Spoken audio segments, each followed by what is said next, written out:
44절까지입니다. 누가복음 19장 41절에서 44절까지입니다. 가까이 오사 성을 보시고 오시며 이르시되 너도 오늘 평화에 관한 일을 알았더라면 좋을 뻔하였거니와 지금 내 눈에 숨겨졌도다. 날이 이를지라 내 모습이 토둔을 쌓고 너를 둘러 사면으로 가두고 또 너와 및 그 가운데 있는 내 자식들을 땅에 메어치며 돌 하나도 돌에 남기지 아니하리니 이는 내가 보살핌 받는 날을 알지 못함을 인함이니라 하시니라. 아멘. 말씀 제목은 예수님의 눈물입니다. 말씀의 제목은 예수님의 눈물입니다.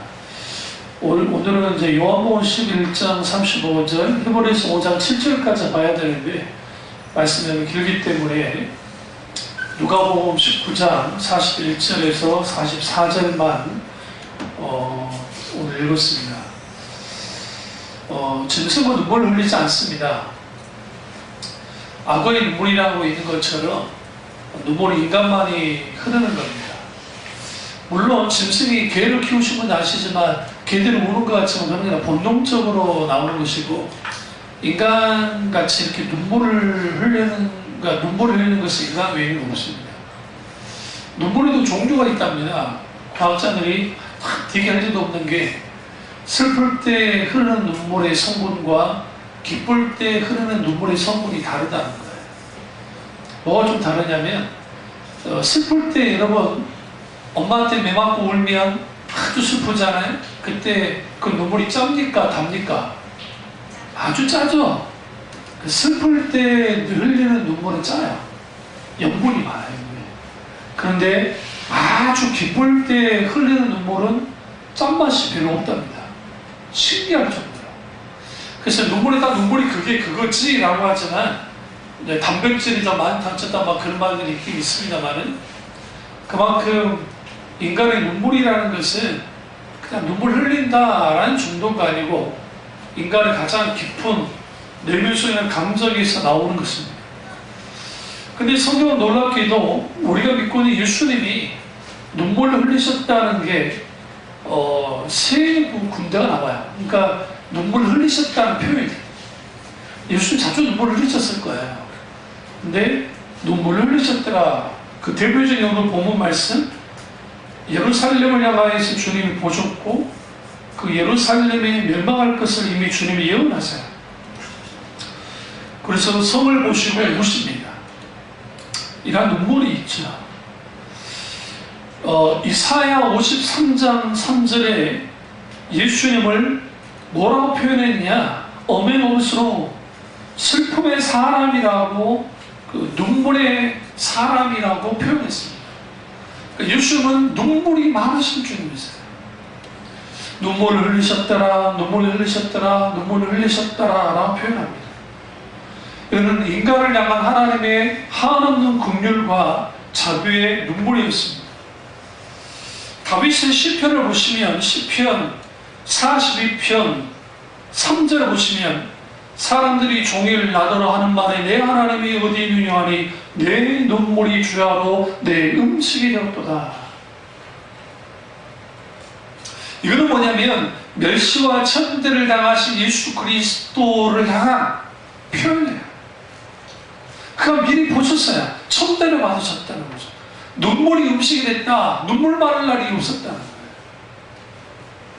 신들의 시편 56편 8절에 뭐라고 표현합니까? 나의 눈물을 주의 벽에 담으셨어요. 눈물이 메마른 신자 심각한 거예요. 저도 심각한 거예요. 우리 교회에 하나님의 하는 은혜가 큰 은혜가 많을 때 현상이 뭡니까? 많이 울었습니다. 많은 눈물을 흘렸습니다. 찬양하다 눈물 흘리고 기도하다가 눈물 흘리고 때로는 말씀을 듣다가 눈물 흘리기도 하고 뜨거워지고 근데 신앙생활을 오래 하다 보면 그 눈물이 메말라가기 시작한다는 거예요. 왜 제가 오늘 예수님의 눈물을 가지고 설교를 하느냐? 우리는 예수님의 그 눈물을 통해서, 나 또한 주님을 통해서 울어봐야 된다는 거예요. 내 가족 때문에 울기도 하고, 내 처지 때문에 울기도 하고, 이 세상 사람들은 자기 처지가 한탄스러워서 울기도 하고, 기뻐서 울기도 하고, 슬퍼서 울기도 하고, 즐거워서 울기도 하고. 그럼 우리가 얼마만큼 이 나라 이 민족을 위해서 울어봤냐는 거예요. 기도하면서. 우리가 얼마만큼 주님 때문에 울어봤냐는 거예요. 얼마만큼 교회 때문에 울어보셨습니까? 예수님이 그 눈물을 흘리시는데 시편에 보시면 참 특징이 뭐냐면 시편은 눈물에 대한 게 많이 나와요. 아주. 시편 6장 6절을 보시면 내가 탄식함으로 곰핍하여 밤마다 눈물로 내 침상을 띄우며 내 요를 적신하이다. 여러분 이게 과장법이에요. 눈물 때문에 침상이 뜰 정도로 흘렸다는 거예요. 시편 119편 36절을 보면 저희가 주의 법을 지키지 아니함으로 내 눈물이 시냇물 같이 흐르나이다. 이 눈물이 누구의 눈물이야? 하나님의 눈물, 선지자들의 눈물, 그 주님의 눈물이에요. 구약의 눈물의 선지자 하면 떠오르는 사람이 누구예요? 예레미야입니다. 예레미야는 늘 울었어요. 하나님 앞에. 민족의 현실을 보고 울었죠. 예레미야 9장 1절에 내 눈은 눈물의 그물이 되고 라고 표현하고, 예레미야 13장 17절에 너희가 이를 듣지 아니하면 나의 심령이 너희 교만함에 인하여 은근히 곡할 것이며 주님의 양머리가 사로잡힘으로 인하여 눈물을 흘려 통곡하리라. 뭘 흘리며? 눈물을 흘리며 통곡하리라 라고 하는 거예요. 왜 선지자는 울어야만 했을까요? 왜 예수님은 울어야만 했을까요? 눈물은 은혜의 상징이에요. 은혜 있는 사람이 울어요. 은혜가 떨어지면, 은혜가 쏟아지면 울지 않습니다. 처음에 중학교에 눈물이 메말랐습니까? 교우들이? 저도 마찬가지고 은혜가 쏟아진 겁니다. 하나님의 은혜가 가득 차면 가득 찰수록 웁니다. 나를 괴롭히고 나를 힘들게 하는 사람을 통해서 웁니다. 그를 왜? 안타까워서, 불쌍해서. 주님이 그 마음을 부어줘요. 예수님의 이 눈물은 단순히 예루살렘이 멸망하기 때문에 우는 거 아니에요. 단순히 그들이 멸망할지도 모르고 즐거워하고 자기들은 괜찮다고 생각하는 그들의 무지함 때문에 우시는 거야. 예레미야가 2장 18절에 너는 밤낮으로 눈물을 강물처럼 흘릴지어다 라고 예레미야가 슬픔의 노래를 통해서 말을 합니다. 우리에게 필요한 게 뭡니까? 눈물이에요. 주님의 그 눈물이 우리 속에 있어야 나를 괴롭히고 나를 고통스럽게 하고 나를 원망케 하는 그런 사람들을 향해서 기도가 올 수 있어요. 저도 육신의 아버지를 향한 원망함이 컸고 상처도 많았는데 어느 날 하나님이 큰 은혜를 주시니까 그 아버지 때문에 울고 있는 저를 봤어요. 물론 돌아가셨지만. 그러니까 우리에게 하나님이 주신 이 눈물이 있게 되어지면 하나님 앞에 우는 사람이 결국은 이겨요. 승리해요. 모리카가 어거스틴이라고 하는 아들 때문에, 아우구스티누스라고 하는 아들 때문에 눈물 마를 날이 없었어요. 무려 13년 동안. 예배당에 가서 하면 계속 우는 거예요. 하나님 앞에. 그 기도의 눈물이, 그녀의 눈물이 그 아들을 변화시켰어요. 우리는 얼마만큼이나 울어보셨습니까?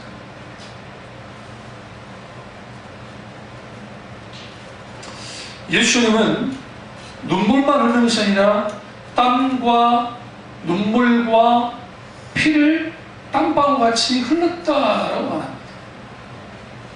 실제로 과학자들이 이게 가능하답니다. 극심한 스트레스, 그리고 그 중압감 있으면 피가 이렇게 막 할 수도 있다, 스키서 나올 수 있다고. 오늘 이제 예수님의 눈물이 세 군데를 볼 텐데, 먼저 볼게. 요한복음 11장 35절에 한번 찾아보시죠. 요한복음 11장 35절 보시면 예수께서 눈물을 흘리시더라. 이건 우리가 너무나 잘 아는 나사로가 죽었고 장사절이 이제 사흘이 됐을 때 흘린 눈물을 뜻합니다. 주님은 나사로와 마르다와 마리아를 사랑하셨습니다. 그런데 그가 아프다는 소식을 듣고 주님이 가시지 않았고 결국 그가 죽었습니다. 요한복음 11장 33절에 있는 이 말씀 보시면, 여기 보시면 심령이 비통히 여기시고 라는 표현이 있습니다. 이 비통히 여기다라는 이 표현은 뭐냐면 흥분하여 콧김을 내뿜는 모습에서 유래된 거예요. 이게 뭐냐면 격렬한 통분, 마음속에 그 통분이 일어나는 거예요.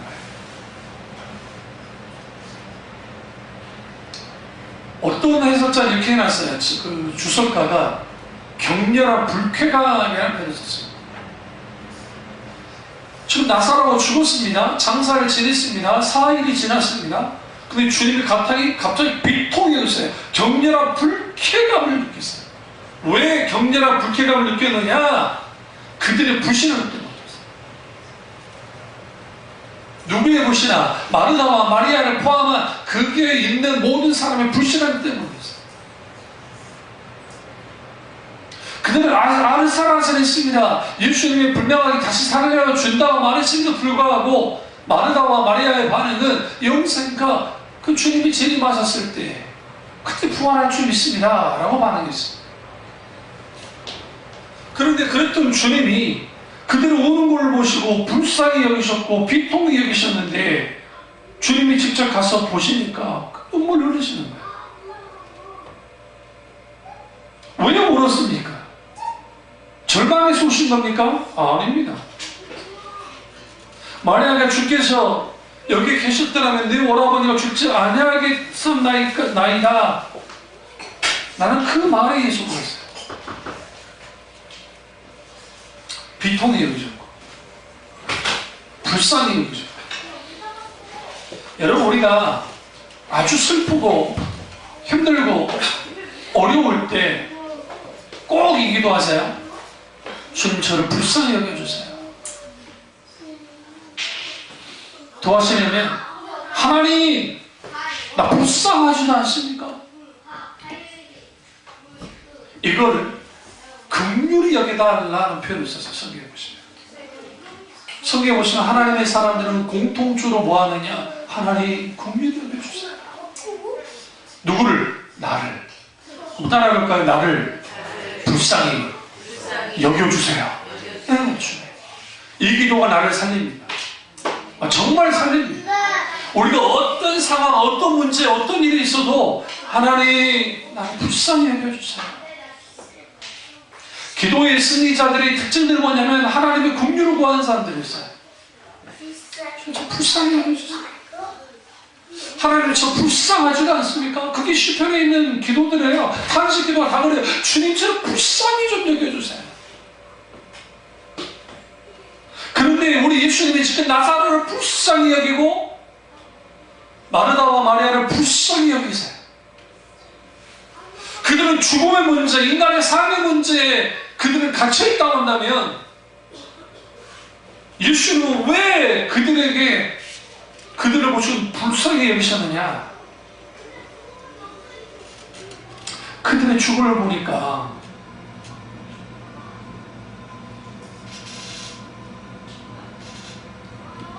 나사로의 그 죽음의 모습을 보니까 그들의 현실이, 인간으로 태어난 그 현실이 아무리 잘 나가고 못 나가고 해도 똑같더라는 거야. 결국 죽음 앞에서. 근데 놀라운 것은 이 울었다는 표현이 오늘 이제 세 군데의 말씀을 볼 텐데, 요한복음에 있는 말씀, 누가복음에 있는 말씀, 히브리서에 있는 말씀이 다 달라요.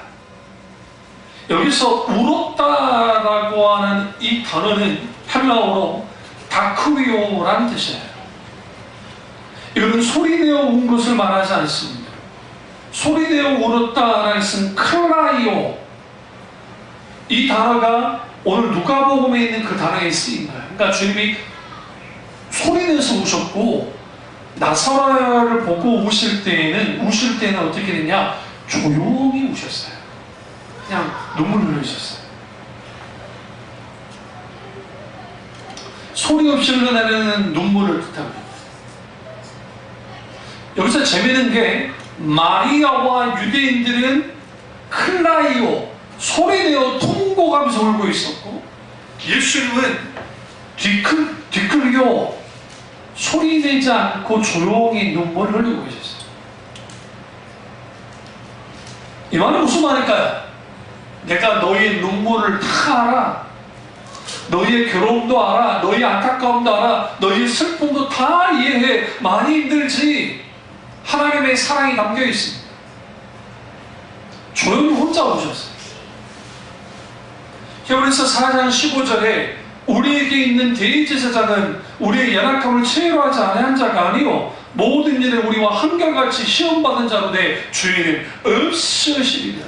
여기서 연약함을 체휼하지 아니하는 자가 아니요, 체휼이란 말은 무슨 말이냐면 그들의 고통 가운데 들어가는 거예요. 같이 오셨어요. 세월호 사건이 터져서 그분들이 아이들이 조금도 못 입고 계시잖아요. 매정한 사람들이 아직도 그때가 언제 일인데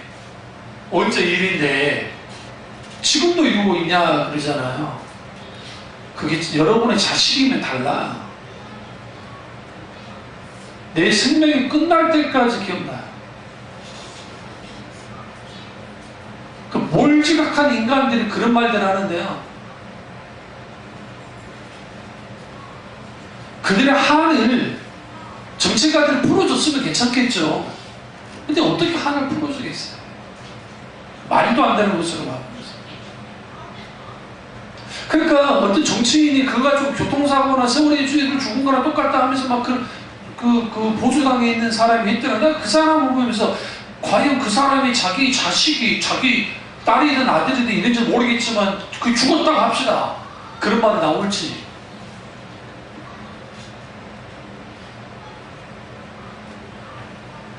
그런데 세월호 가족들이 슬퍼하고 있을 때 어떤 아주머니 한 분이 오셔가지고 실존 있습니다. 위로를 하는데 누구의 위로도, 정체가의 위로도, 누구의 위로도 전혀 위로가 되지 않은 그 말을 주는 거예요. 저도 어린 자식을 잃었어요. 같이 오는 거야. 근데 위로가 돼요. 누구의 말은 위로가 안 돼요. 정치인들의 말을 들으면 위로가 안 되는데 같은 아픔을 갖고 있는 사람의 마음은 위로가 돼요. 말이 아니라 이미 감정으로, 마음대로 마음으로 이어져 있기 때문에 예수님이 치유한다는 것은 우리의 마음, 우리의 아파하는 그 심령을 똑같이 갖고 계시다는 거예요. 십자가 죽으셨잖아요. 그러니까 치유하시는 거예요. 나사로 무덤 앞에 주님이 눈물 흘리십니다. 함께 우셨습니다. 그도 조용히 눈물 흘리셨습니다. 나 알아. 너희들은 슬픔 다 알고 있어요. 그래서 여러분, 우리가 너무 힘들고 어렵고 고통스러울 때 나 때문에 눈물 흘리신 하나님을 묵상해야 돼요. 오늘 너무나 많은 사람들이 문제 해결, 이 문제 해결 아니에요. 나 때문에 오시는 하나님에 대해서 묵상하세요. 기꺼이 울어주세요. 이스라엘은 장례를 치를 때 곡하는 사람들은 사스라도 해요. 그래야 장례가 잘 치러졌다는 생각이에요. 난성 과부의 아들이 갈 때 친구들이 메고 가는 것 뿐이에요. 곡하는 사람이 없었어요. 그러니까 예수님은 비통해 있다는 거예요. 그러면 곡하는 사람이 없었다고 해서 얼마나 찢어지게 가난했던 사람인 줄 알 수 있어요. 근데 찢어지게 가난한 사람인데 문제는 뭐냐면 아들이 죽었네. 그러니까 주님이 비통히 여기시면서, 민망히 여기시면서, 불쌍히 여기시면서 그 아들을 살려주십니다. 하나님의 관심은 우리의 슬픔에 있습니다. 우리 눈물에 있어요. 저는 이효령 교수님을 참 좋아하는 게 그 따님이 돌아가셨잖아요. 그 따님 때문에 예수를 믿게 됩니다. 변호사이자 목사님이셨던 따님이 50대 중후반에 돌아가셨어요. 저는 그분이 예수님인지 얼마 안 됐기 때문에 그분의 신앙이 흔들릴까봐 그분 위해서 기도했어요. 흔들리지 않았어요. 물론 인간적으로는 슬프고 그래요. 다시 부활의 날, 다시 주님 앞에 서는 날을 기약하면서 신앙이 혼자 있어. 그러니까 그런 슬픔 속에 주님이 찾아오시고 눈물 흘리신다. 어떻게 해요? 다크리요. 조용히 눈물 흘리시. 내가 알아. 너희들 눈물 알아. 너희들의 슬픔을 알아. 그렇게 가까우시죠. 두 번째 눈물은 본문 말씀에 있는 누가복음 19장 41절. 가까이 오사 성을 보시고 우시며. 이 말씀은 예수님의 예언의 말씀입니다. 예루살렘의 멸망을 예언하십니다. 예수님이 AD 43년, 사실 3년의 오차가 있기 때문에 30년에 예수님이 이제 죽으시고 부활하신 걸 보고, 그로부터 약 40년이 지나고 난 다음에 티투스라고 하는 장군에 의해서 예루살렘이 AD 72년에 멸망합니다. 다 죽입니다. 거의 다 죽입니다. 일부 살려주고, 그리고 성을 무너뜨립니다. 예수님이 예루살렘의 멸망을 예언하셨기 때문에, 그래서 그 기독교 사학자들이 쭉 볼 때 그 유대 반란이 AD 67, 8년에 일어났는데, 유대 반란 전에 일어났을 때 다 그리스도인들은 다 밖으로 다 나옵니다. 그러니까 그리스도인들은 그 죽음을 당하지 않아요. 미리 보셨어요. 하나님 보여주셨기 때문에. 근데 이때가 언제예요?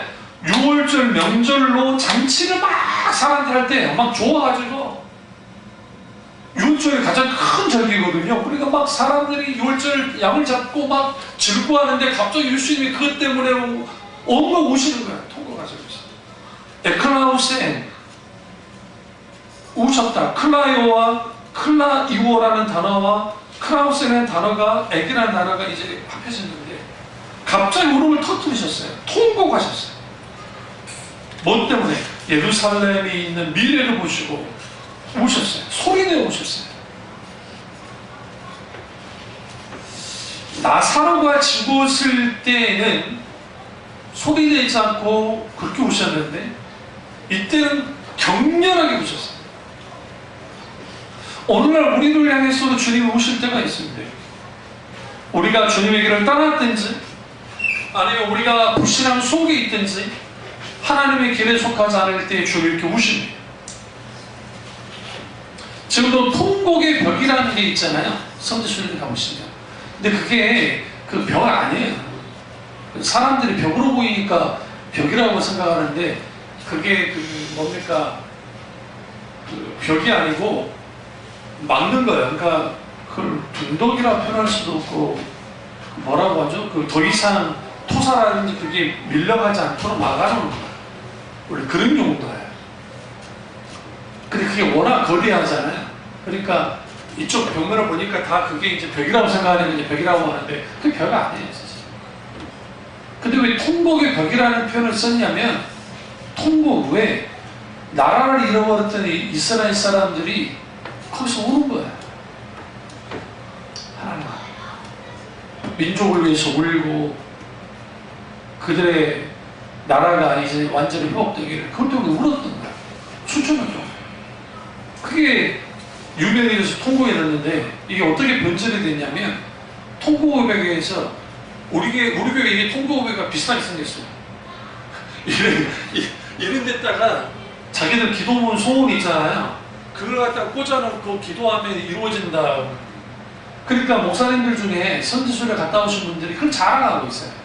나 그 기도 소원 그거 소원했던 기도 그때 그게 지금 개혁교회 목사라고 할 말입니까 그게? 뭐 통곡이 무슨 뭐 여기 뭐 마술의 능력이 있는 거예요? 뭐 기도 장소가 다르면은 다르게 하나님 역사해 주십니까?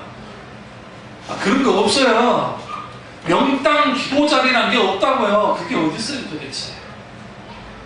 한국 교인들은 샤머니즘적인 영향을 많이 받았기 때문에 기도원도 능력 있는 기도 도량, 그러니까 불교의 기도 도량처럼 그 기도 딱별히 은혜가 있는 거, 막 무슨 거 그 인간이 만들어낸 거죠. 여러분이 성지순례 가가지고 예루살렘 성전에서 거기서 기도하면 기도가 더 잘 응답됩니까? 기분이 그럴 뿐이지. 성령이 계시는 곳이 그곳이 성전이에요. 네, 다를 게 없어요. 그럼 왜 예수님이 민족의 현실을 보고 웃었을까요? 그들은 여전히 하나님을 잘 믿고 있고 여전히 하나님 그들과 함께 한다고 생각한 거예요. 문제는 뭐냐면 예수님 그때 뭐 오셨다.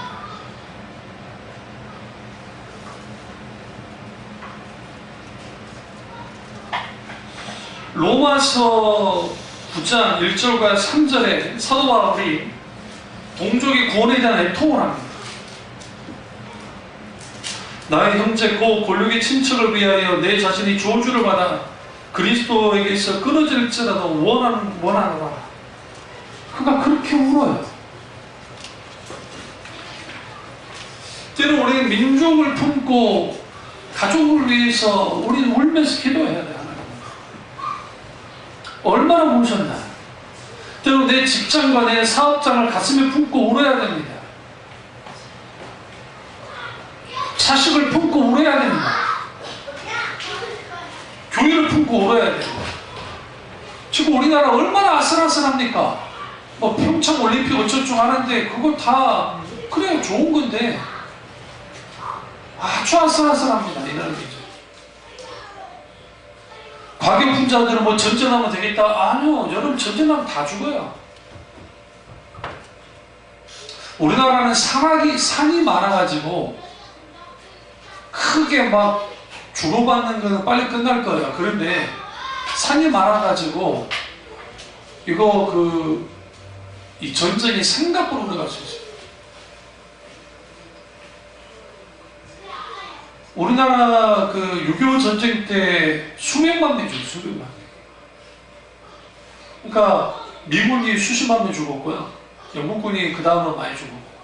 그러니까 많이 충전해서 참전했습니다. 지금 그러지 말라고요? 그럴 수 있어요. 민족을 기도해야 돼요.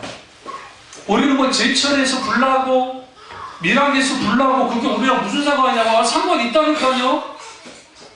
우리 예수 믿는 사람들은 뉴스에 나왔을 때 기도해야 돼요. 여러분 기도하지 않으면 여러분 직무유기하고 있는 거예요 지금. 뉴스만 보고 끝납니까 그래요?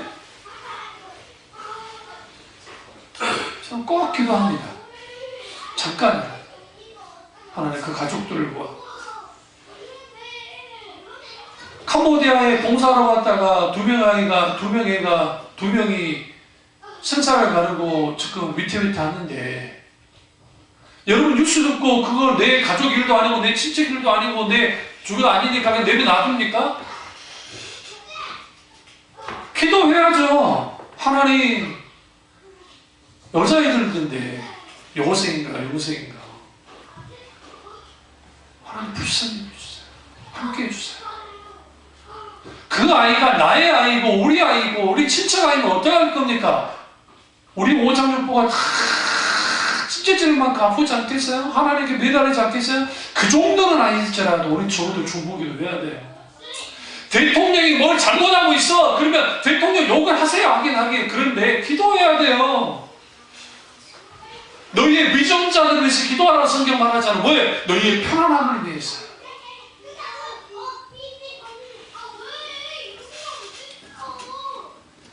우리 세월호 그 일 터졌을 때 제가 울었는데 왜 그렇게 눈물이 나는지 기도는 당연히 있잖아요. 내 자식들이 죽은 것 같은 느낌이었어요. 왜냐하면 또래잖아요. 내 애들이 또래 애들이라서. 우리는 적어도 예수 믿는 사람들은 눈물이 많으면 안 돼요. 정말로요. 내 자식, 내 가족, 내 지인이 아니면 상관없는 겁니까? 그렇지 않아요. 심지어 저는 인도네시아 어디가 지진이 난 사람이 죽었다, 아이티에서 사람이 죽었다, 중국에도 합니다. 그 현장에 한인이 없나요? 한국 사람이 없다 할지라도 그 아픔 어떻게 할 것이에요? 선교사님들이 그렇게 되어져요.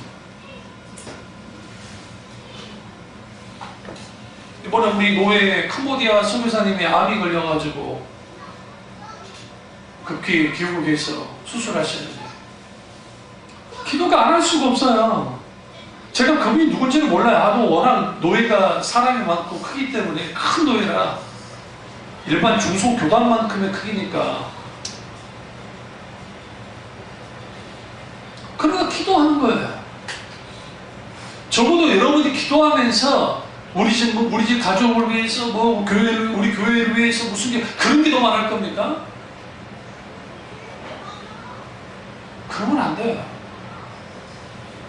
김준호 목사님이 민족을 가슴에 품고 이 민족을 위해서 기도하자. 그거 배워야 돼요. 예수님을 믿으면 믿을수록 오래 믿을수록 눈물이 메마르게 가. 이거 정말 이거 어떻게 할 거예요? 이거 심각한 거예요. 그냥 눈을 찔러서라도 좀 흘리세요. 아니 눈을 감지를 만든다. 눈을 하니까 눈물을 흘리니까. 세 번째 눈물은 히브리서 5장 7절 한번 가시죠. 히브리서 5장 7절입니다. 5장 7절. 그는 5장 7절입니다. 육체에 계실 때에 자기를 죽음에서 능히 구원하실 이에게 심한 통곡과 눈물로 간구와 소원을 올렸고 그의 경건하심으로 말미암아 들으심을 얻었느니라. 육체로 계실 때 자기 죽음에서 이거 뭐예요? 십자가를 지셨을 때 우리는 성경 보시면 예수님의 통곡이 보이지 않죠. 울었다는 직접적인 표현이 없으니까. 그러나 히브리서 기자가 말하고 있는 거예요. 심한 통곡하셨어요. 언제 통곡하셨어요? 겟세마네 동산에서 3번 연속 기도시 심한 통곡의 기도를 하셨고, 예수님이 십자가에 달렸을 때 엘리 엘리 라마 사박다니 나의 하나님이여 나의 하나님이여 어찌하여 나를 버리셨나이까 라고 하는 그 기도가 심한 통곡과 눈물 가운데 되어졌어요. 이걸 대속의 눈물이라고 해요. 그럼 볼까요? 나사로의 죽음으로 인한 눈물과 민족의 미래를 보시고 흘렸던 눈물과 그리고 예수님이 대속의 눈물을 흘리셨다는 거예요.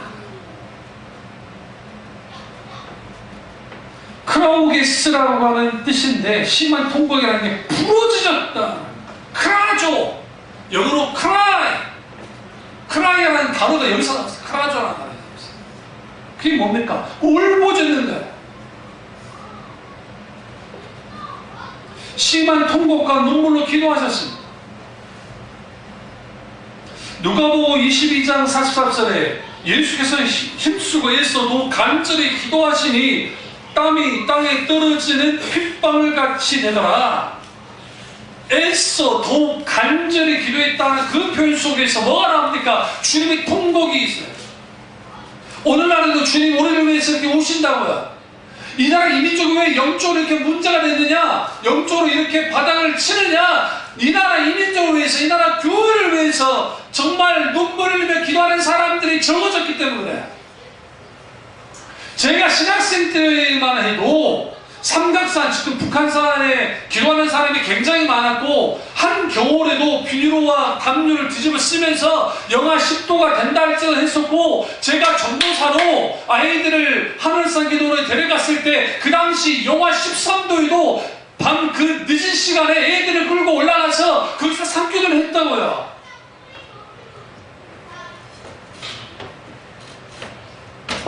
무슨 일이 벌어진지 아십니까? 갑자기 애들이 방언이 터지기 시작합니다. 갑자기 애들이 그 말하는 거예요. 전도사님이 더워요. 너무 더워요. 뭐 더워 덥기는 얼마나 추운데. 왜 이리 뜨거운 건가요? 왜 이리 뜨겁지? 너무너무 뜨거워요. 물론 개중에는 아예 생자가 있습니다. 애들은 벌벌 뜨고 있으니까 내려가면서 그러다 동상으로 갑니다. 꼭 기도하는 아이들을 가지고 안수는 할 수 없고 같이 기도하면서 그 아이들이 비로소 하나님의 살아계심을 경험한 거예요. 그들의 눈으로. 그리고 내려와서 용당처럼 말하는 거죠. 그때 정말 안 춥대요. 그 저기 그랬죠. 그 성령이 마셨어요. 누구 지금 올라가서 기도해봐. 1분도 못 버틸 거예요. 성령이 말하시 역사하지 않으시면. 놀랍게 하나님이 함께하죠. 그게 부르짖어 기도했어요. 오늘날에는 하나님 앞에 이렇게 기도하는 게 없어요. 과거에 구국기도회라는 데가 굉장히 많았어요. 민족에서 기도하는 교회들이 없어요.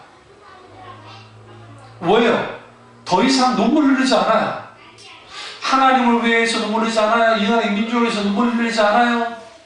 심지어는 자기들 가정과 그게 문제가 있는데 하나님 앞에 울지도 않아요. 기도하지 않기 때문에.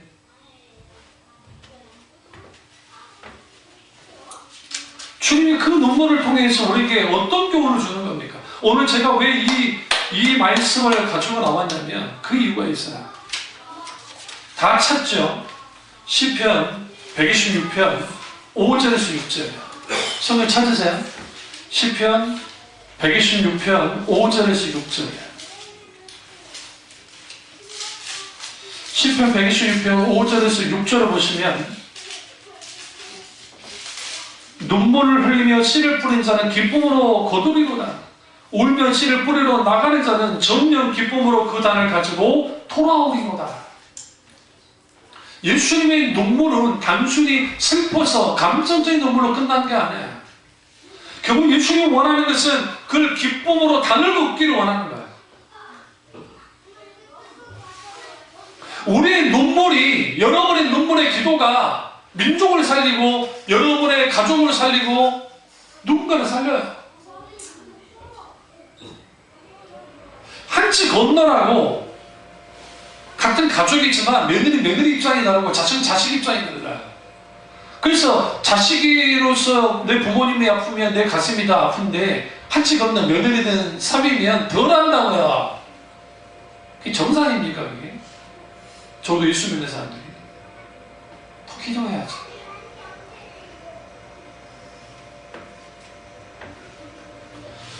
눈물 흘리며 씨를 뿌리는 자, 이걸 표현이 가장 중요한 표현이 눈물로써 씨를 뿌리는 거예요.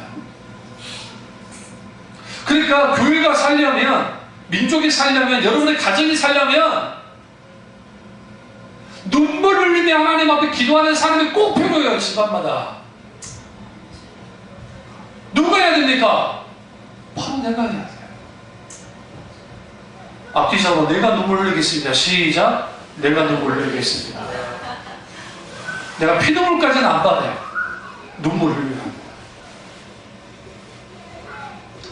이 나라 민족의 죄악과 기도 없는 삶은 고백합니다. 우리 이 찬양이 뭐냐면 하나님 앞에 나의 간구의 그 기도 소리를 들어주셔서 우리의 눈물의 기도가 기쁨으로 단을 걷게 하는 그러한 놀라운 하나님 은혜가 되어질 텐데 예수님의 눈물이 나사로를 살렸고 예수님의 눈물이 이스라엘 민족을 살렸고 예수님의 눈물이 모든 인류를 살렸어요. 그렇다 한다면 예수 믿는 사람들은 눈물이 있어야 돼요. 하나님의 사람들의 기록들을 보시면 그들은 뜨거운 눈물을 갖고 있었어요. 나 혼자 예수 잘 믿고 매정한 인간들이 있을 수가 없어요. 절대로 뭡니까 냉철하고 냉혈 같은 인간들이 절대로 있을 수가 없어요. 예수님을 제대로 믿게 되어지면 예수님의 품성을 갖게 되고 그 예수님의 품성은 햇색으로 나타나요. 긍휼함으로, 사랑함으로, 눈물로. 어떤 자식들이 효도하냐면 부모 때문에 울어볼 줄 아는 자식들. 내 아버지, 내 어머니가 불쌍한 거예요. 근데 우리는 살다 보면 내 육신의 부모를 향한 원망만이 많아요. 이거 안 해주고 저거 안 해주고. 우리 자식 키우고 있잖아요. 자식을 키워봤으면서도 우리는 원망만 해요. 왠지 아세요? 부모님을 향한 긍휼의 마음이 없었어요. 그 마음 부어달라 기도하세요. 그 마음이 부어지면 그 깝깝한 그 관계가 풀려요. 그래서 우리는 하나님 앞에 흘려야 돼요. 이번에 웃긴 게 우리 막내 그 아들 녀석이 군대 갔잖아요. 네? 엄마는 별로 안 우는데 왜 제 할머니가 대성 통보하고 울고 있냐. 우리 할머니 우리 흉말을 진짜 웃겨서 꺼이 그랬어. 어머니 그렇게 물어. 동영상을 보내줬는데 나는 지금 우리 제일 큰 조카죠. 그 녀석은 지 동생이 이제 군대 가는데 웃으면서 저 막 묶어가고 있네. 다른 누나 같아 좋을 것 같아. 괜히 근데 얘는 쿨해요. 그래가지고 근데 제 할머니만 아주 그냥 꺼있고 왜 그렇게 울었냐고 그러니까 우리 집이 가장 안 좋을 때 대학 형이 붙었는데 돈 없어서 못 갔다 했잖아요. 그때 영장이 나왔는데 도망치듯 군대를 갔어요. 그게 1986년인가 7년인가 될 거예요. 7년. 그때 군대를 갔는데 10월에 갔는데 이제 그해 하필이면 논산에 있다가 논산에서 의정부로 갔다 의정부에서 고성까지 가버렸어요. 그러니까 훈련을 벌써 마친 거예요. 그러니까 그때 당시 눈이 엄청나게 왔습니다. 그러니까 어머니랑 저랑 24시간 넘게 거의 한 이틀 정도 지나서 연병장에 딱 들어가는데 측근도 못 잊어요. 나는 형이 충성할 줄 알았어. 착각이 나중에 군대 해보니까 그게 안 되더라고. 그렇게 기뻐하는데 그걸 못 올 줄 알았어. 그때가 우리 집이 가장 힘든 한 줄. 돈도 없는데 그 고생하는 아들을 보니까 눈물을 쏟는 거예요. 그러니까 여러분 우리가 왜 이렇게 메말라졌을까? 우리가 하나님께 대하여도 메말라졌고 내 가족을 향해서도 메말라졌고 나 자신을 향해서도 왜 이렇게 메말라져 버렸을까? 은혜가 없어서 그래요. 하나님 은혜가 없었어. 하나님의 사람들은 스폰지 같아서 누군가가 어떤 일들이 있을 때 그것을 충분히 같이 기도를 담아줍니다. 저는 잊지 못하는 게 어렸을 때 아주 사랑이 많은 권사님들이 계세요. 개중에. 그러니까 아주 정도 많으시고 안 그런 분도 계시지만 근데 그분들은요 속속들이 직접 통화를 뭘 안 했어도 우리 어머니한테도 우리 아버지가 뭐 온주 폭력하는 사람이니까 송집사야 내가 운다. 그 한마디 말만 해도 다 끝나. 나 네 때문에 운다. 기도하면서. 내가 인생을 살아보니까 그 당시 이제 그분들이 70, 80순이니까 인생 오래 사셨잖아요. 다 간다. 근데 다 지나간다. 짜증나. 다 기도한다. 여러분의 그 눈물의 기도가 씨가 되어서 숨겨져요. 원수를 위해서 눈물을 흘립시다. 여러분의 원수가 누구입니까? 딱 생각하세요. 누구나 다 바뀌지 않겠지만 여러분의 각자의 원수를 위해서 울어야 돼. 우리 김정은이 원수를 위해서 울어야 돼. 저 원수를 위해서. 왜요?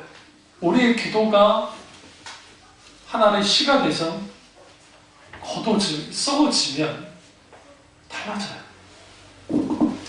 그래서 예수님이 오시는 장면이 세 번 나왔는데 그 왜 주님은 오셔야만 했는가? 첫째는 믿음 없음을 보시고 오셨어요. 믿음 없는 세대와 내가 얼마나 되고 함께 있으면 얼마나 더 참으리요. 마가복음 9장 19절. 믿음 없는 것을 보시고 오셨어요. 그러니까 나사로가 죽었다는 소리 듣고 왔고, 그러나 주님 비통이었던 것은 그들 믿음 없음에 대한 비통이 오셨고, 그리고 주님은 오셨어요. 믿음 없는 걸 보시고. 그리고 또 하나는 인간의 욕심을 보시고 오셨습니다. 인간의 끝없는 욕심, 끝없는 탐심. 6월절에 예루살렘 성전에서만 자기들은 자체를 보는데 주님이 그걸 청결하시죠. 금수달합니다. 내 집은 만민이 기도하는 집이다 라고 주님 말씀하십니다. 누가복음 19장 46절에 내 집은 기도하는 집이라 되리라 하였거늘 너희는 강도의 구려를 만들었도다. 세 번째는 뭐냐? 예수님은 평강 없음을 해서 오셨어요. 전쟁, 얼마나 그 무서운 전쟁입니까? 여러분, 그 당시 로마의 군사력이라는 것은 대단합니다. 전쟁 나면 나야 됩니까? 나면 안 되죠. 근데 상황이 이상하게 돌아가요. 그래서 이 나라 인종에서 기도해야 돼요. 나 혼자 잡고 잘 쓰다 다 되는 게 아니에요. 우리는 한민족이기 때문에 운명 공동체로 같이 있잖아요.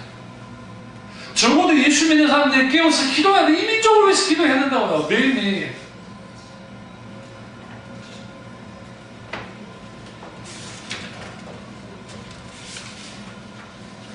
사탄은요, 우리의 눈물을 빼앗아요. 톨스토이 글이라든지, 그리고 도스토옙스키 글들을 쭉 보시면, 거기에 담겨있는, 그러니까 인간을 향한 시선들, 믿음의 시선들이 있는데, 거기에 가장 필요한 게 뭘까? 안나 까렌이나 이번에 이제 뭐 공연한다고 하는데, 근데 다 보시면 결국은 성공을 하고 뭘 내고 인생이 돼도 그렇다고 행복하지 않다라는 것을 분명하게 말하고 있어요. 근데 결국은 마지막 어떤 인생이 하나님 앞에 비난의 인생이냐면 예레미야 같은 인생이에요. 호세나 마찬가지예요. 예레미야는 민족을 계속 울었어요. 하나님 앞에 울었어요. 그래서 눈물의 선지자라는 편을 쓰잖아요. 그가 울면서 하나님 앞에 기도합니다.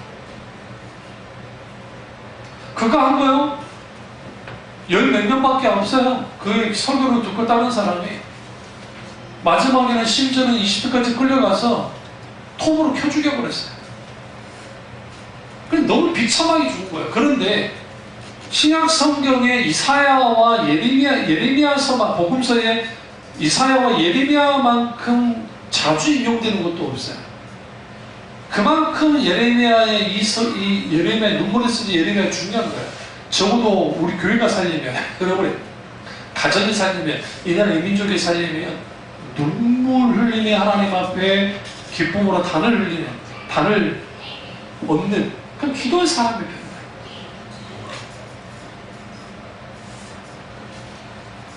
내 눈물을 달라고, 내 눈물을 회복시켜달라고 기도하시고요. 그 예수님의 눈물이 우리를 온전히 지금 이렇게 구속하고 회복시켰던 것처럼 눈물 메마르지 않도록 주님의 놀라운 은혜가 저와 여러분에게 충만히 임하기를 주님의 이름으로 축원합니다. 기도하겠습니다. 기도하실 때 오늘